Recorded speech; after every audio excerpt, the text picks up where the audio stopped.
Welcome back, ladies, gentlemen, Gungans, droids, and a big shout out today to all of you Night Sister Farts, because today, my friends, we have the Marrok kit reveal for Star Wars Galaxy Heroes, the final piece to the Baylan Skoll epic confrontation puzzle, which means the countdown has started for Baylan Skoll's epic confrontation event. And if you watch some of our previous videos, we're thinking it's probably gonna be around the time of whenever the next Datacron set gets released. But folks, we got a lot of stuff to dive into, so why don't you guys hop on over and let's get right into the action. Oh, Marrok, I love the title here. I love my rock and roll, so put another dime in the jukebox, baby.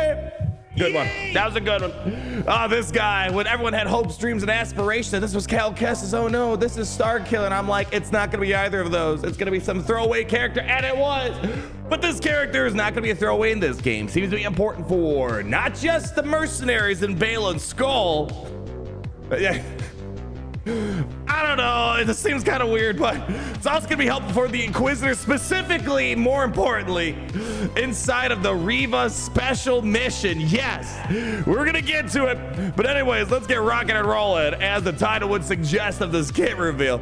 Support Inquisitor's mercenary unaligned force user. At least from reading the kit, I'm definitely not getting crazy vibes of an attacker, so support seems to make sense, but we gotta wait until we get into the actual gameplay. Maybe could be surprising. Dash Rendar's a support character. Look at his damage here. I want to bring up a few things before we get to the actual nitty gritty of all the abilities here. First off, as we said, a lot of the kit, it's going to be surrounding around the Soldier of Fortune. And as we saw with Shin, it's kind of hard to see the full picture right now. It's going to be a marquee event coming out later on this week, October 3rd, 11 a.m. Pacific time. Don't worry, our video game division is going to be open, so we can at least see maybe there's some Inquisitor stuff we can do in the foreseeable future. This, I don't know, could be a bit of a problem for folks that are doing many amounts of whaling for Baylan Skoll. In order to get all the additional benefits of the Marrok's marquee event, from tier 2 onwards, you require Shin. We kind of saw this, I believe, with some previous marquee structures where you kind of needed the second unit in order to move forward with the rest of the marquee. So if you're planning on whaling on Marrok, it's just in my mind, it sounds like Marrok. Keep in mind, you're gonna need Shin at the 6-7 stars in order to do the rest of the tiers. So that could be a big drawback. I don't like that they're doing it this way, but they're doing it this way because they want you to spend that almighty dollar. Also, not required for Ahsoka, will be required for Baylan Skoll at Relic 7. So let's get to the actual abilities that we have. I will say this character will be an ultimate failure if it when it dies. Is it? Yeah, it's a Night Sister fart, right? I don't know. It's got to fart. Like, I'm just saying, when you kill off Marrok, he needs to just turn into a giant Night Sister fart, or else this would be the most disappointing character of all time. If he is a Night Sister fart, this character's worth $30 trillion minimum, easily. Basic ability, spinning slash, kind of a, wow, grandiose basic ability that we got going on here. Deal special damage to the target enemy, and if the target enemy had a stack of purge, inflict tenacity down for 1 turn. And if it's Marrok's turn, all mercenary allies gain defense up for 1 turn. Otherwise, inflict 3 stacks of purge on the target enemy. Right now, the mercenary team is non-existent, so this does not really tell me much right now until Baylan Skoll decides to show up into the picture. But being able to get 3 stacks of purge on a target enemy on a basic, I think Reva and the Grand Inquisitor would like that. Wouldn't you guys agree? So that's probably the best part about this. I'm looking at this mostly from an Inquisitor standpoint, but of course, I think inevitably he could be stuck with just Baylan Skoll. Who knows? I don't know. Right now, the Reva team's kind of locked in non-territory battle senses. You know, you got your Reva, Grand Inquisitor, you got your 7th sister, and then what you have, 5th brother, 8th brother. You know, I mean, maybe it's hard to say 8th brother's the weakest member on the team because, man, he can hit hard once all those buffs get thrown onto the field. Anyways, desperate getaway with a cooldown of 4. Deal special damage to all enemies and deal an additional instance of damage to the target enemy. Expose the target enemy for 1 turn. And depending on what role he's trying to fill in, if Marrok has 20 more stacks Soldier of Fortune, inflict ability block on all enemies with Purge for 1 turn. So, you know, ability block would be nice, but it can be resisted. It can be evaded technically. It doesn't say, no, not resisted, not avoidable.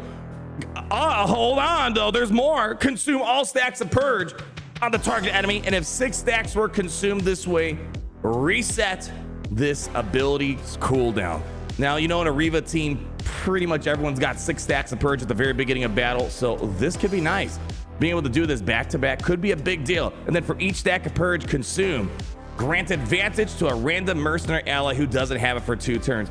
Now, you know, again, it's hard to say because the mercenary team's not really a thing at the moment, but I can imagine, you know, as I said, a basic ability of 3 stacks of purge, it's kind of nice. I think basically what they're trying to do, they need to make sure this guy gets enough purge out there to really make a material difference in a mercenary lineup where there's not many other folks maybe applying purge out there. We know Shin's got a little bit of purge synergy going on with her, so she can, you know, interact with Marrok a little bit better. But just keep that in mind. Assuming again that he's supposed to be a Baylan, mercenaries, you need to make sure purge does something meaningful. Remember before we got Reva, even the Grand Inquisitor, I suppose, purge was kind of useless. It's like, you know, it was hard to get a lot of it out there. You know, it didn't really make much sense. Well, I think they're trying to address that with this potentially.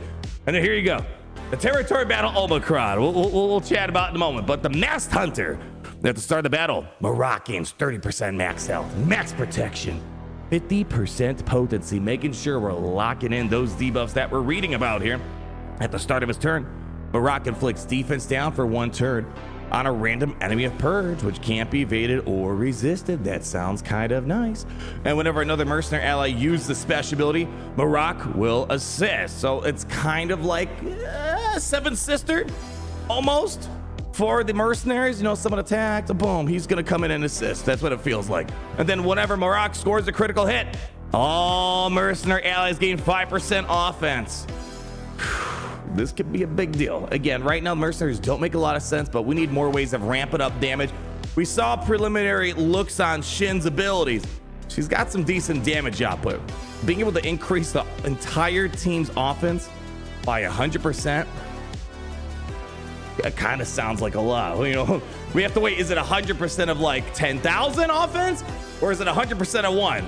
2 very different metrics. So we gotta wait and see by how much is it gonna go up by. What's the end effect, I should say. And then whenever an enemy resists a debuff from a mercenary ally, all mercenary allies gain 10% turn meter. So way to kind of chugga, choo choo. And remember, Shin, she's got a lot of debuffs she throws out there, and she has her own effects. If the enemy resists them, you know, she's got all this, I believe it was crit avoidance that she kind of ramps up on her own kit here. Well, if they're resisting all those debuffs, now you have a passive turn meter gain. So imagine you apply 2 debuffs per character, 5 characters. So what is that, 10? 10 debuffs resisted. Does that mean, boom, 100% turn meter? That sounds like a big push, my friends. Question is, how will anti-turn meter teams handle it? Like, will Tuskens wreck this team? You know, it's kind of hard to say right now. Moving on, though, whenever another mercenary ally uses an ability on their turn, inflict a stack of purge on the target enemy, which can't be resisted. Again, if Marrok wants to work outside of an Inquisitor team, there needs to be more ways of getting purge out there. This is another way of how we're doing. A lot of purge on the basic, all the other stuff you read about already. This right here, getting even more purge out there. And whenever a mercenary ally reaches 20% health for the first time, they gain damage immunity. That's something nice. You know, it's like a mini Jedi Knight Revan savior potential. So keeping the team alive as long as possible passively. And then whenever Marrok has 20 or more stacks of Soldier of Fortune, whenever he attacks at a turn, reduce the offense of the target enemy by 20% until the end of their turn. And if Marrok has 40 or more Soldiers of Fortune, I was lucky to get Shin to like 20 something with her kit.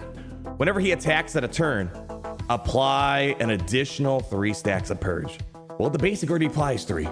You're doing this, you're gonna get another 3.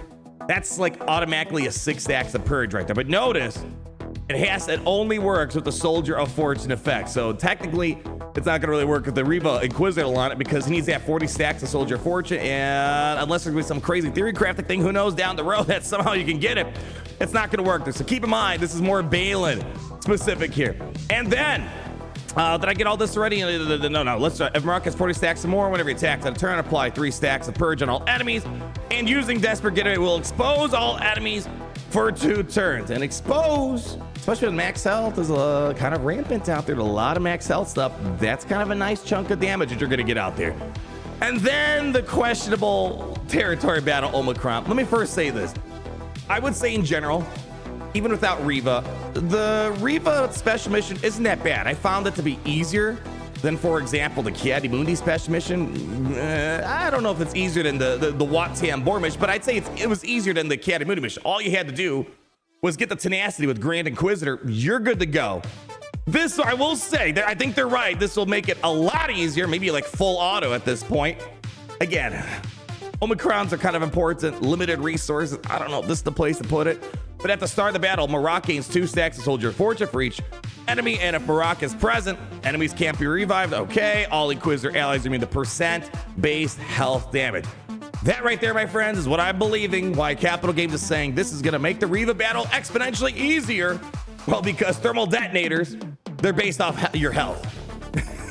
Well, if you're immune to base health damage over times mean nothing to you. Thermal detonators mean nothing to you. Exposes mean nothing to you. But more specifically for the Reva mission, you don't got to worry about getting that tenacity up. You don't got to worry about the thermal detonators at that point. But again, I want to emphasize, I made 2 guides, pre-buff, post-buff of the Reva special mission. And I promise you, there's probably a dozen other videos, text guides that you can find. The Reva mission generally has been locked in.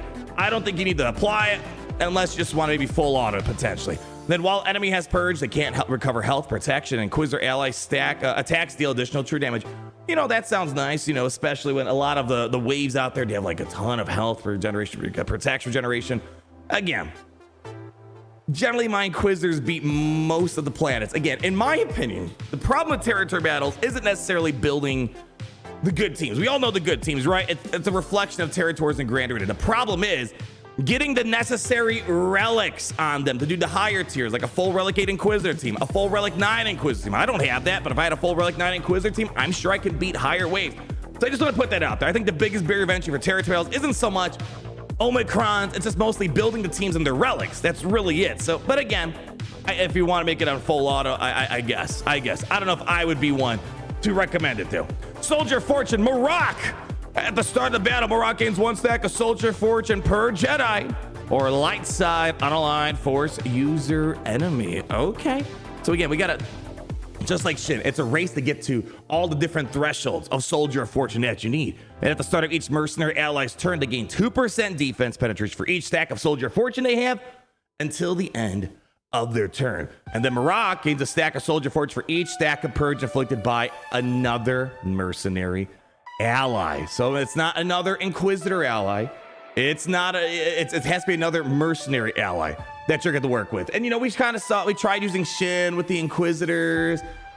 You know, it didn't really make much sense there, but with Shin over here, it might make a little bit more sense now. And then Marrok loses 3 stacks of Soldier Fortune whenever he uses a Desperate Getaway. And then finally, every time a mercenary ally gains a Soldier Fortune, they recover 5% health and protection. So this is really going to be dependent on how much Soldier Fortune can you build up. And seeing as this is a passive thing, a passive heal and protection regeneration, don't sleep on this. I think this could be a big deal. Right now we see Terminator gains here, offense ramping, passive healing, and protection recovery. That sounds a lot of good stuff that we have here. And then we have the Patience unique ability. Kind of, here, Gary, can you pull it up real quick? It's kind of typical. We're going to be starting up our Grand Arena stream shortly after this. We're going to see if I can beat a Great Mothers team without any Galactic Legends. I know, bold and daring of me. That's just how I roll. But as you know, with the Inquisitors, they all kind of got this, you know, unique ability, you know, Impatience for Reva. Then you have, you know, Patience for the Grand Inquisitor. And then you have Patience again. So it's kind of tradition for the Inquisitors to get some sort of Patience unique ability. At the start of battle, if all allies a minimum or 3 Inquisitorious, this character gains 20% max health, max protection, potency. Dispel all debuffs from a random Inquisitor's ally whenever a stack of purge is consumed. Pretty much your run-of-the-mill stuff here. And then whenever purge is consumed, dispelled, this character gains 3% Terminator. I want to say this before we wrap this up, man. Imagine if this is every time an enemy gains purge, you know, Inquisitors, or yeah, whenever an enemy gains a stack of purge, Inquisitor's allies recover 5% health protection. Man, that would have been so nice. A lot of this kit is definitely pre-baked. I would say it feels 60-70% more towards obviously Baylan, Skoll, and the mercenaries. But yes, there is some Inquisitor stuff here. You have that traditional unique ability of Patience. You got a lot of purge stuff going on, but a lot of the good purge stuff is mostly locked for mercenary benefits out there. But here's the thing, at the end of the day, I like that at least you have the option. You know, I'm curious to see what he's going to look like with the Inquisitors. It's going to make a lot more sense than, for example, Shin with the Inquisitors. It felt like something was a little bit off there. Maybe in Territory Wars with the Omicron, maybe it makes a little bit better of a difference. But it's nice seeing that you have that opportunity as you're building up Baylan Skoll. The question is he good enough to replace what's already the core of the Inquisitors? Or maybe it's going to be good if you don't have Reva, because Grand Inquisitor's a little bit lackluster. We're going to find out later on this week. So thank you so much for stopping by. This is Arnold Holonet News, the only news you'll ever need, because you have no other choice. And as you guys get ready for our testing later on this week, I want you guys to remember how it's great to be in the Empire today.